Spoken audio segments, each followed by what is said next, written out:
સમગ્ર ગુજરાત રાજ્યમાં નવા સ્માર્ટ મીટરો લગાવાયા ત્યારથી શરૂ થયેલો વિરોધ હવે અધધ બિલ આવવાને કારણે વધુ ઉગ્ર બન્યો છે, જેના ભાગરૂપે વડોદરા જિલ્લાના ડભોઈ તાલુકાના સાઠોદ ગામે ગ્રામજનોએ પંચાયત કચેરી ખાતે એકત્રિત થઈને મધ્ય ગુજરાત વીજ કંપની લિમિટેડ સામે ભારે આક્રોશ વ્યક્ત કર્યો હતો। અગાઉ 2 મહિને આવતું બિલ હવે દર મહિને આવવાનું લાગ્યું છે અને એક જ મહિનાનું બિલ અગાઉના 2 મહિનાના બિલ કરતા 3 થી 4 ગણું વધારે આવતા તેમજ કેટલીક જગ્યાએ મીટર નંબર બદલાઈ જવાની ગંભીર ગડબડ સામે આવતા રોષ ફાટી નીકળ્યો હતો। ઉગ્ર બનેલા લોકોએ સ્માર્ટ મીટર તોડી પાડવાની ચીમકી આપતા એમજીવીસીએલના અધિકારી કેડી સોનીએ સ્થળ પર પહોંચી ટેકનિકલ ખામીના કારણે અંદાજે 4000 ગ્રાહકોને અસર થઈ હોવાનું સ્વીકારી સુધારેલા બિલ આપવાની અને વધારાની રકમ આગામી બિલમાં એડજસ્ટ કરવાની ખાતરી આપી હતી। તેમ છતાં ગ્રામજનોને સ્પષ્ટ ચેતવણી આપી છે કે જો આ સમસ્યાનું કાયમી નિરાકરણ નહીં આવે તો તેઓ સ્માર્ટ મીટર તોડીને વિરોધ પ્રદર્શન વધુ તેજ કરશે। આજ રોજ મધ્ય ગુજરાત વીજ કંપની લિમિટેડ ડભોઈ રૂરલ દ્વારા જૂન મહિનામાં જે ગ્રાહકોને લાઇટ બિલો આપવામાં આવ્યા છે એ ગ્રાહકોના રૂટ કોડ ચેન્જ થવાના હિસાબે એમના બિલોમાં ઇલેક્ટ્રિસિટી ડ્યુટી, જેને આપણે ઈડી તરીકે દર્શાવે છે, એમાં થોડીક ગણનામાં અચોકસાઈ થયેલી છે।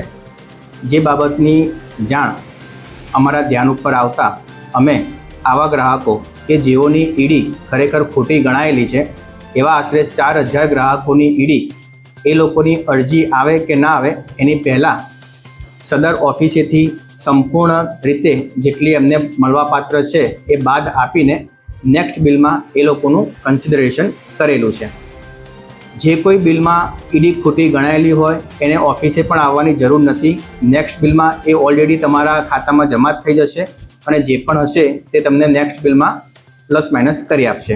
એટલે આવા જે બિલ વધારાને લઈને કોઈ પણ જાતનું પેનિક લેવું નથી। આમાં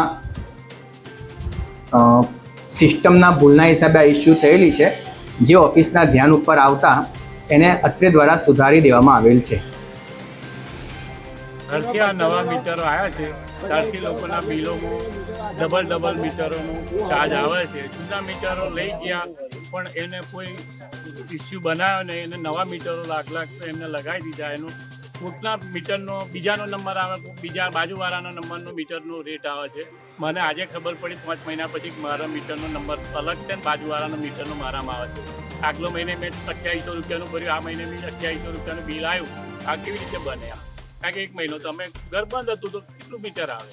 અને આવી કેટલાક જગ્યાએ ભૂલો થઈ છે અને જ્યાં જઈએ છીએ ઓફિસે એ લોકો સુધારી આપે છે, એટલે એમની ભૂલ છે કબૂલ્યું છે એમને। એનો મતલબ એવો થયો તો આવા કેટલા ગ્રાહકોના એ લોકોએ પૈસા જમ્પ થયા હશે।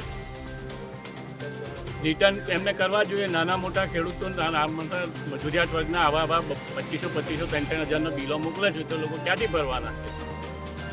જે લોકોના બિલ ભરેલા છે એ લોકોના બિલ ભરેલા છે એ લોકોએ એમને રિફંડ તરીકે પાછા આપવા જોઈએ અને એમની ભૂલ કબૂલવી જોઈએ।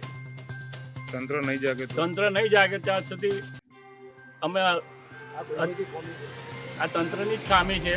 આ માટે આંદોલનના માર્ગે અમે જઈશું અને જ્યારે મીટર કાઢવાના છે અમે કાઢી તોડી નાખીશું।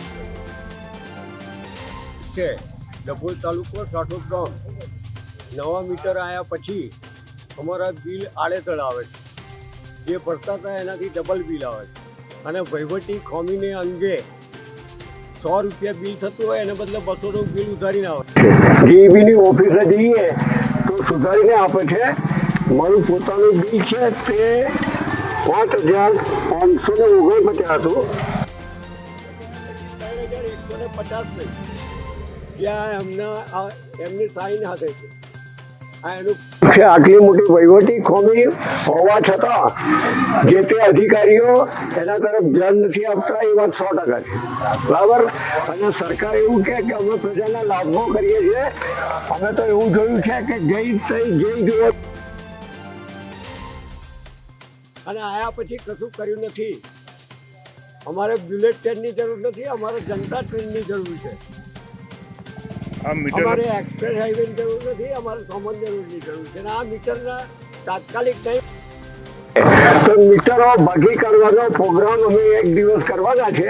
જે ડીઈબી એમને બંદોબસ્ત કરવો હોય તે કરે। સામૂહિક રીતે બધા આખા ગામના મીટરો ભાગી કાઢવાના છે। ફકીરા ખત્રી, ડભોઈ. હવે જુઓ દેશ દુનિયાની તમામ ખબરો તમારી આંગળીના ટેરવે. ઉઠાવો મોબાઈલ અને ગૂગલ પ્લે સ્ટોર પરથી ડાઉનલોડ કરો અમારી CN24 ન્યૂઝ મોબાઈલ એપ.